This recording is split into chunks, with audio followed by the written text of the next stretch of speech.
All right. Thank you very much, everyone, for having me. Thank you, Grant, for having me here to come here and just to talk to you really about mental health first aid.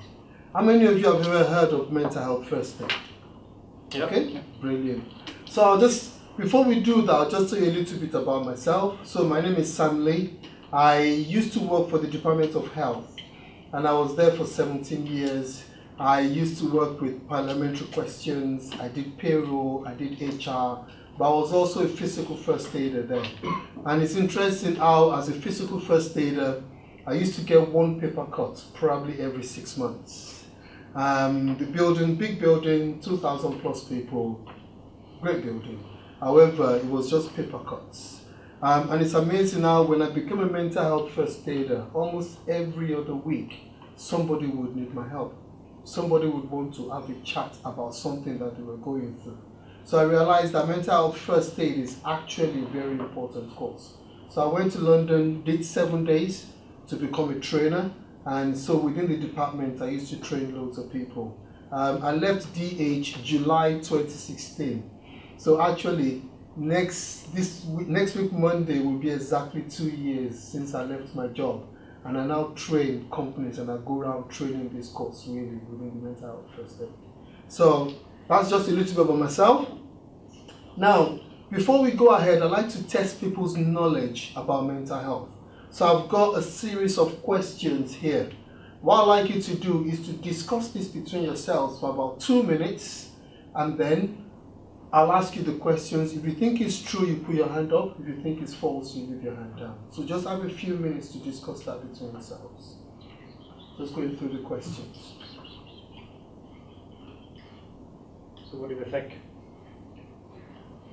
I think it's true. Yeah, I agree. Okay. I think they're all true. Yeah. All right. Okay, so number one then. Mental health is responsible for 9 million working days lost and cost 10 billion. How much? What do you think? True or false? If you think it's true, put your hand up. Okay, you all think it's true? Yeah, I think it's false. Yeah, I can hand down. Well, that's me knackered when I started. They're all true. It's actually false. If you look at those numbers there, 91 million days lost. That's a big number, really. 30 billion each year, more than any other illness. If you think about just being able to reduce that by half, think about how much money it could save the economy. What about number two then? Total cost of mental health in England is estimated 105.2 billion pounds. True or false? True? False? I'll go false. It's true. Sorry. Next one then. Number three, 35% of mental illness starts before the age of 18. True or false? I'll go true on that one. Yeah. It's false. False. It's actually 75% starts before the age of 18. That's massive, isn't That's it? pretty nice. If you think before the age of 18, if we can fix it, and we can not fix it really, but if we can help them before they get to that age and before it becomes something bigger. And I think we focus a lot on early intervention, finding it early, spotting it early, and being able to help that person to move on. So it's very important what we do. Number four, true or false? True? Yeah, you're right on that. It is true. And suicide is actually the most common cause of death for men under the age of 50 in the UK right now. 3 times more people die by suicide than road accidents every year. So last year there were 6,000 suicides, there were 2,000 road fatalities. How many times do you hear about suicide in the news or adverts in the news? You never see it, but you see road accident adverts all the time. So we need to really think about these numbers, especially within the construction industry. Construction industry has the highest rate of suicide within any other industry. So it's important that we actually deal with this subject. And then last one then, what do you think, true or false? Much more than that. That's false. Yeah, you've got the plan, you've got the theme now. Yes, it's false. It's 75%. Why do you think that is? That's because we don't know how to diagnose it. That's one, yeah? Stigma. Stigma, yeah. A lot of people don't come forward because they think, oh, if I say I've got this, you're going to look down on me. Or if I've got that, you're going to look down on me. So stigma plays a massive part in what we do. So the next question now is, what does the term mental health mean to you? What do you think mental health is?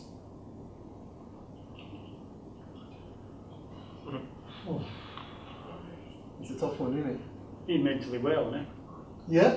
But we- It's part of our overall health. So it affects how we feel, how we think, and how we behave, how we cope with the ups and downs and of everyday life, how we feel about ourselves and our lives, how we see ourselves and our future, how we deal with negative things that happen in life.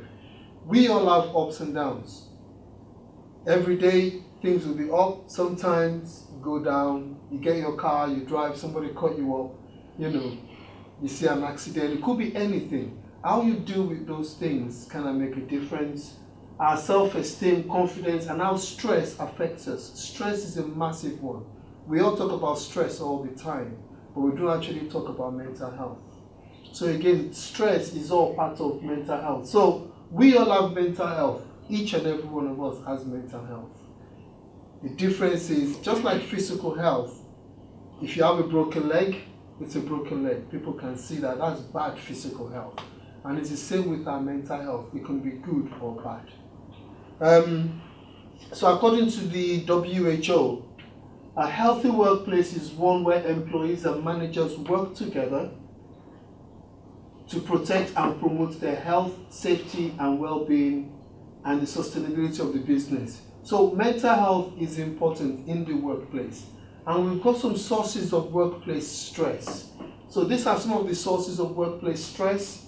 So we've got demands at work, the challenges that people expect from you in the workplace, control, how much the employee has in the control of the work that they do, how much control do they have, support from the line manager, from the organization. A lot of people feel like they don't get the support from their organization. So again, those are the kind of stresses that people have. Relationships, that plays a massive part. I spoke to somebody recently who said with the suicide thing, majority of suicide is caused by two things. One is finance and the other is relationship. Those two main things. So relationships is massive role. Does the employee understand their role and whether the organization ensures that they don't have conflicting roles? And finally, change. Most companies don't know how to handle change. That's just a fact. Most companies do not understand how to organize change within the organization. So those things affect and create sources of stress in the workplace, really. So we talk about the stress container. Do you all get stressed? Everybody gets stressed.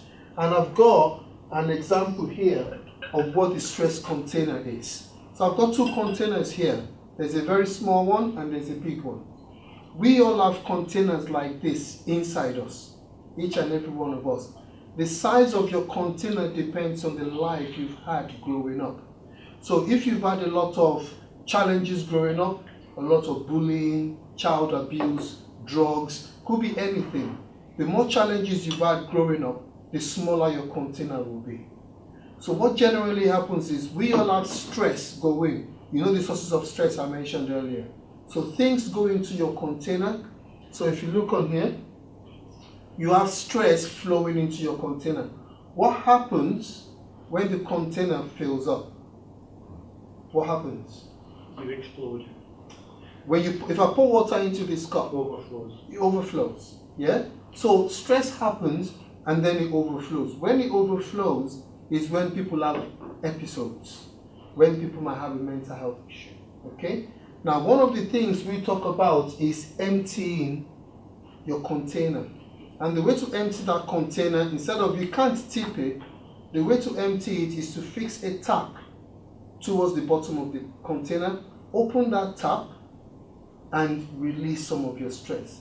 Now, we call them good coping strategies or helpful coping strategies.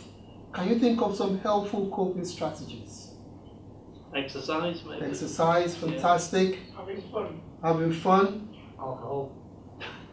Well, no, you're right. There are unhelpful coping strategies. Alcohol is one of them, okay? Or too much alcohol is one of them. I was with a client a couple of weeks ago where he was having a bad day, Mm-hmm. and he just had enough. And I said, "Tell you what, let's go to the driving range, Yeah, go and get your golf clubs, and we'll just go and hit some balls." yeah, yeah, And that was a really good idea. yeah. He was rubbish, So, but it was yeah. a good idea. Things like that help. So those are some good, helpful coping strategies. Exercise, fun, sports, talking. You know, they say we men don't talk. And that's a very common problem within the male industry. Men do not talk. I And think, so- I think in construction it's a huge issue, Yeah. because the whole culture of construction is you just get on with it. Yeah, yeah. Don't bother me with your problems. Just go and tile that bathroom, or paint that wall, Yeah. or plasterboard that house. Yes. And some of the stuff that we need to get over to construction guys, that is okay to have a bad day and be able to talk. Yeah. So what we say is it doesn't matter how small or how big your container is. Your container never has to fill up if you just have a good tap and you regularly open that tap and just release some of the stress. So it doesn't matter where you are, just open the tap regularly. Everybody understand that? Is that clear? Yeah. Okay, so that's the stress container. Now what we look at is why should we invest in in mental health for our employees? There's three main reasons. The first one is that we all have mental health. Each and every one of us. I mentioned that before. Mental health issues are common. So 60% of UK employees have experienced a mental health issue due to work, where work was a contributing factor. 60%. That's 12 in 20. That's massive. I always love doing this when I go to a company where they've got an open floor and there's 200-300 people on the floor. And I say, look around, 1 in 4 will have had a mental health issue in a given year. 1 in 4. So if you look in this room, 1 in 4. So it's amazing to think about that. The other thing, 31% of UK employees have been formally diagnosed with a mental health condition. So the numbers are really high when it comes to mental health issues. What else? Cutting down of absences and presenteeism. So 15.8 days of sickness absence caused by mental health issues.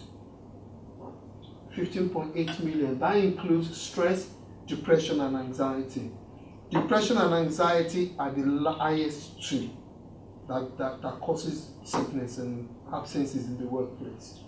So 21.2 billion cost of presenteeism. And presenteeism really is people being at work but might as well not be there. Okay? So presenteeism is people have to pay their mortgage. They don't need to, they're not really being productive, but they're coming in anyway. That is costing the government or the country a lot of money. And the third one really is cutting the cost of mental ill health. So 34.9 billion cost of work-related mental ill health to UK employees each year. 3.1 billion cost of replacing staff who leave due to ill health each year. That's replacing those staff. So if you look at those numbers there, those are some really high numbers. And the key really is to change those numbers. If you look at this next graph then, what do you notice from that graph? What kind of observations can you see? It's male and female. A lot of it's actually the females that are higher, apart from alcohol dependence and drug dependence. Okay? So we self-medicate. Spot on. If you look at those numbers there, if you look at all these ones up to here, they're all diagnosed. Those two there, alcohol and drugs, we men generally self-medicate. We don't go to the doctors, we don't talk. Now, this does not mean we don't have equal numbers. It just means women get the help more. Women go and seek help more. Women have more reasons to go to the doctors through their lifetime. However, women can't do so, but we just don't. So that's why when you look over there, alcohol and drugs is where men actually excel themselves. So I know it's not a great place to be, but we need to change those numbers. We need to change this. That's why you have more men, 3 times more men killing themselves than women. We've got 75% men and 25% women. We need to change those numbers. So, what is depression? Any thoughts from anybody? Being really, really sad. Being really, really sad, yeah? Overthinking. Overanalyzing. Yeah, okay. So yeah, those 2 things are right. A persistent sadness or low mood, emotional, cognitive, physical, and behavioral symptoms. So all the symptoms come out in lots of different ways. Affects a person's ability to study, concentrate at work, enjoy relationships. When severe, increases the risk of self-harming, substance misuse, and suicide. One of the leading causes of disability worldwide. So if you look at the top 10 reasons of disability, 5 of them are actually from mental health issues. Up to 24% of women and 13% of men in England are diagnosed with depression in their lifetime. Yeah? Those are some depressing numbers. if I want to put it like that. Yeah? And we say, depression and anxiety are the 2 most common causes of staff absences in the workplace. So, what is an anxiety disorder then? Any thoughts? What's anxiety disorder? Panicking, perhaps, yeah. Yeah? We all have anxiety, don't we? Do you all get anxious? Yeah. Yeah? So if you're going to go for an exam, you get anxious. Before I come up and speak, I always get a bit anxious because you just don't know what's going to happen. We all have it. There's the flight, freeze, and fight thing. So I usually do this in schools, and I go to schools, I speak on mental health, and I put up a picture of a tiger, and I'll say, okay, what would happen if a tiger walked into this room? And some of them will be like, oh, some of the boys, oh, I'm going to kill it and fight it, I'm going to mash it up. Some of them will be like, I'm just going to jump out the window. And some will be like, just hit me now, there's nothing else. So we all have different attitudes and different approaches to things. We all get anxious. But an anxiety disorder is when it's more severe and lasts longer than normal anxiety. Interferes with your work, relationships, or social life. It's common. Again, a lot of people don't know they've got an anxiety disorder. So it's not recognized, and it's very, very common. It's more common than people actually think of. So can I just ask you something? Yes, Sam? sure. If I was an employer, what's the signs I'm actually looking for to actually recognise that in my staff? Because I think we have a lot of construction MDs who don't know how to recognise the signs and just think you've had a bad day and will end up having a go at somebody on site because they've done something wrong or it's not right or whatever. Okay. We'll come to that. But there's different mix of different risk factors basically, and a high level of anxiety over a long period may often lead to depression as well. Okay, so there's some different anxiety disorders. There's different ones that we always say. I do an exercise on my course whereby we give you different symptoms, and they all go under different anxiety disorders. And even doctors find it difficult to diagnose people sometimes because there's so many different ones. And so it's trying to put them under the different labels, really. So you mentioned about some warning signs. These are some warning signs of mental ill health altogether. So we've got psychological signs: irritability, aggression, tearfulness, loss of confidence, inability to concentrate, indecision, difficulty remembering things. And then there's some physical signs. So constant tiredness, sickness, absence, being run down, frequent minor illnesses, all those things on there. I mean, if you look over there, people think because it's a mental issue, they don't understand sometimes that it actually comes out physical as well. Irritable bowel syndrome, is sometimes the symptoms of somebody who's got a mental health issue. So it's a physical thing, but it's from your mental ill health. Rashes, eczema. You can get psoriasis. Yes, Yeah. yes. So there's lots of different things that come through. And then there's behavioral signs. Not getting things done, complaints about being overworked, missed deadlines, erratic, unacceptable behavior. All those things on there, withdrawing socially, not participating in conversations or out of work activities. I mean, increased errors or accidents, especially within the construction industry, that could cause death. You know, not wearing your hard hat, not putting safety. Those are some signs of somebody who might be going through a mental health issue. Using more caffeine, alcohol, cigarettes, or drugs.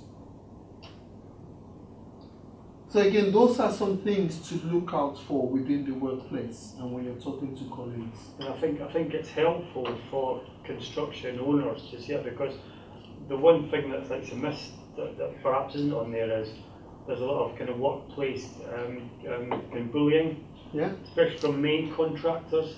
Yeah. So the stress is passed on to the owner MD, and the owner MD then the stress goes down Yes, because yes, we need to yes. get things done better, quicker, faster, and so it's you know, it comes back to what I say about, I know shit flows downhill.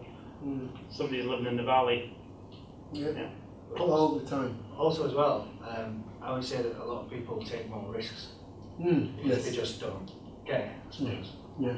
So And that I'd is say, one of the signs. yeah, That is one of, yeah. procedures, they'll just stick their hand in the machine or whatever it may be. Yeah, yeah.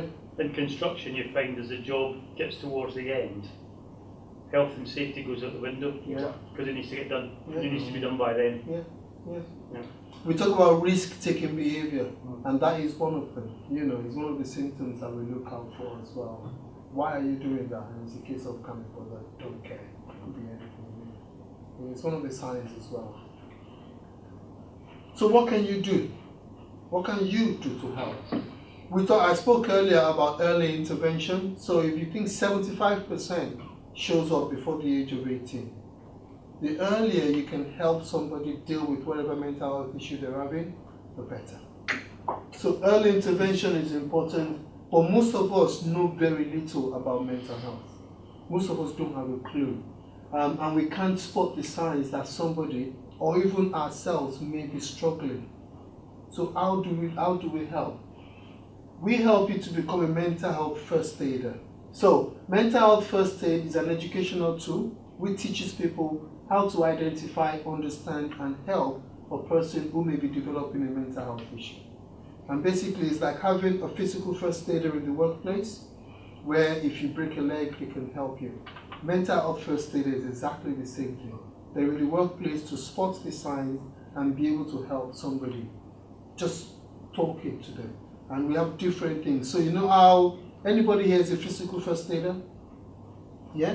What's the acronym you use when you come across somebody who's had a problem, an accident? I did 20 years ago. 20 years ago. Yeah. So they do something called Dr. ABC. So danger, response, airway, breathing, circulation. So as a physical first aider, you remember Dr. ABC and you help that person. Same thing with mental health first aid. We've got an acronym that we use called RG. And you go through that RG to help somebody. Basically go through those steps and you can help them to come through on the other side. So we teach you exactly like physical first aid, but it's just on the mental side of things. So why do we need mental health first aid then? We said earlier mental health problems are common. We discriminate against people with mental health problems. You know, you mentioned that earlier about stigma. We look down on somebody who might have a mental health issue. There's an exercise I do on the course whereby I put up a flip chart on either side of the room. One has positives on it and the other one has negatives on it. And I say, okay, write down all the positive words that come to your mind when you hear mental health on this one. Write down all the negative words that come to your mind on this one. And it's amazing how when you get to the negative sides, people are writing so fast, there's steam coming out of the pen. When it comes to the positive side of things, I don't know. What can I write? So we think more negative when it comes to mental health, and that discrimination stops people, really.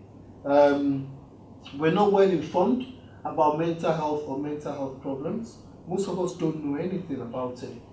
We lack the insight to realize that we need help ourselves. So again, one of the things I love about the course is you can actually identify when you have an issue, and you can help yourself before it becomes a bigger issue. But not just for yourself, for people around you as well. So that is understanding how you can help yourself. Professional help is not always on hand. So if you went to your GP now and you had a mental health issue, do you know how long you'll have to wait to see a psychiatrist? 18 months. It takes a long time. For CAMS, which is for your children, it's about 9 months waiting time. So it's really, professionals are not always there. We, as mental health first aiders, can help somebody before they get to see the professional. And majority of us do not know how to respond. So if somebody was having an episode, what do? Most of the time you haven't got a clue. So it's being able to help that person and be able to support them. With that we talk about, my background is Nigerian, and in Nigerian language, there's no positive word for mental health. Within the African community, if you've got a mental health issue, they either pray for you or they lock you up. It's one or the other. There's no other option. So how do you help somebody? You think they're mad. That's what people say, it's gone crazy, and you just run the other way. So we teach you how to deal with all those things within mental health first aid.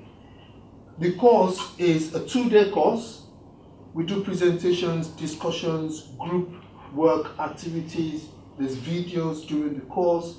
We cover all those subjects and more. So we cover what is mental health. We look at suicide and depression, anxiety, eating disorders, self-harming, psychosis, bipolar. We look at all those different areas, and we teach you how to use ALGE for each of them. So ALGE is the acronym I mentioned to you earlier. We teach you how to use ALGE for each of those different areas. So if you come across somebody who's got a mental health issue, you can use ALGE for all of those. We give you a manual and a workbook. So this is the manual and the workbook here that you can take away with you to use anytime away. And you get a certificate that is recognized nationwide to say you're a trained mental health first aider. You can take it to any company and it's recognized anywhere within the UK. So that's what you get for the 2 days.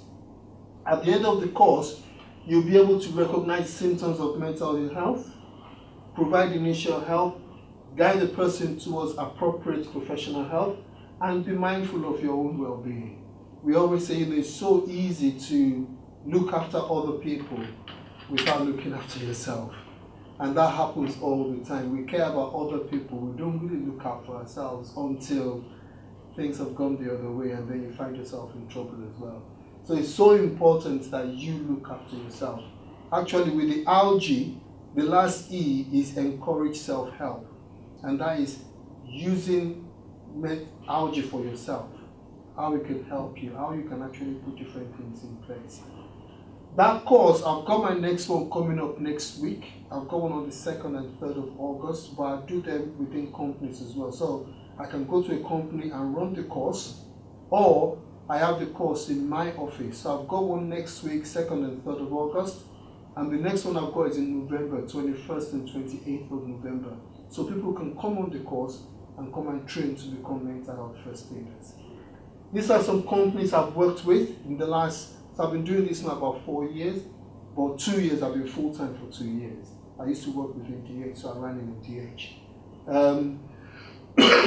And you recognize some companies there. I've been doing some work within the construction industry. In the last year, actually, since 2018, I've done a lot of construction companies that I've gone to work with. So those are some companies I've worked with. No matter what section it is, it could be, that's Opera North, that's Keep Mode, government, charities, could be anybody, it doesn't matter. Banks, Lloyd's Bank, law firm, Simpson York, they're a construction company in New York. Football, what's that called? What's that name? Rotherham. So there's all sorts of different organizations that I work with. So if you know anybody, any organization, if they've got physical first aiders, they also need mental health first aiders. It's a no-brainer. There's more mental health issues than physical health, really. These are some testimonials from people who've attended the course, who have gone to train. That's from Benetton, Card Factory, and that's Amanda Davidson from Simpson York. So feel free to have a look at that. And I'll be happy to take one or two questions. I've got loads, Sam. Okay. What's been the benefits that those companies have seen as a result of? Have they seen their sickness levels go down, attendance increase? What kind of benefits have they seen as a result of doing your program? Yeah, so for myself, when I was at DH, I know the amount of people I helped not go off on sick. One actually told me they were just about to take 6 months off, but we were able to sit down and talk. I've just done a company in Oldham. I trained them in November. They trained 32 members of staff, and they've fed back to me about how it's actually they're called first homes, and so they're like the housing in Oldham, and so they work in the community, and so they've spoken about how they come across a lot of people within the community who have mental health issues, but also in the workplace. So they talk about how it's actually helped them, which is why they did 16 people initially. Then they asked me to come back in and do another 16 because they saw how much difference it made within the workplace. So reduction in staff absences, confidence to talk to somebody. And I think, to be honest with you, most people just want to talk, but they want to talk to somebody who understands where they're coming from. They won't talk to you because you might look down on them. You might think they're one flew by the cuckoo's nest. You might think they're psycho. You might think they're mad. But if they know you've got the training, they'll feel more confident coming to talk to you. So there are stats where it's helped organizations reduce staff absences and support people like that. Okay. So the other question is, because we live in the culture that we do at the moment, if I'm a mental health first aider and I've done your program and I help somebody, is there a risk? Because the last thing I want to do is to give somebody some advice and then they go out and they do something daft. We don't advise. Right. So the RG, the G part of it is give reassurance and information. Yeah. So at the back of this book here, the manual will give you. At the back, there's resources, there's helpful resources for everything you can come across. It's got websites, it's got phone numbers. If you say this was the problem you had, we'll go there and we'll give you those details. Right. So when I say we give you reassurance, we give you the assurance that these too shall pass. Yeah. Whatever you're going through, you'll be fine. Just get some help and get some information and follow that information. So I won't give you advice because we don't diagnose you. I'm not a doctor, I'm not a psychiatrist. I'm a first aider, just like a first aider, I won't do a heart surgery as a physical first aider. And that's the same thing as a mental health first aider. You just basically assure the person, let them know they're not weird. Mental health issues are common. So because people feel like I'm the only one going through this, and so I can't tell anybody. But no, you're not. There's everybody else going through it. So that reassurance makes a difference. If we were to offer this out to construction, like a network, like some members of 2 day, yes, could we do that? We could talk to you, and you would do a program. You would do a program for us. Yeah, definitely. That's good. Because I think this is a really important. Actually, it's an important issue for the industry. Yeah. I mean, the construction industry is still living in the dark ages. I'm sorry to say, it is in the dark ages, and we need to bring things back to normal. The language that is used on site, the things people can't say what they're going through because we're men. It's just we need to deal with it. It needs to be addressed because the numbers are really high. So definitely I'll be more than happy to come on board and do that. Any more questions? Did you have a question? Yes. Go on. What's psychosis? That's you find out on the course. Okay. Psychosis is another is the top end of mental health issues where people hallucinate, they see things, they hear things, they believe in there's an alien, and they're going through it's a fractured mind basically. So yeah, that is psychosis in summary. I'd be interested to know, I know we're talking about the construction industry as well, though, the medical professionals, Yes. you know, the people that are helping people physically. And I know personally, because I've got friends, family, that even ex-work colleagues who've now gone into that industry. And the levels of depression in that industry are just unbelievable. Yes. Because they're the ones that are supposed to be strong for everybody else. Yeah. And the weight on them ends up then crumbling. Yes. So it's not necessarily a question, it's just... Yeah, which is why I've said that, you know, algae, the E is self-help. I can't say it enough. You need stuff for yourself. You need to empty that bucket on a regular basis. You need to open that tap as regularly as you possibly can. And that's the challenge there. Those guys work hard, they work long hours. Yeah, they get paid well. However, money is useless really when your health is not great.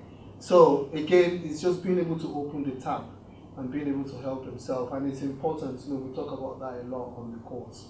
Self-help is very, very vital. Looking after yourself, very important. Yeah? So, anything else? Any other questions? No. No, All no, right. no. Well, thank you very much. I've got some leaflets here. If you want to have a look at them, then that's great. Well, thank you. Take a handful and hand them around, Sam. Brilliant. Thanks a lot. Cheers. Thank you very much. Thanks, Sam. Thank you.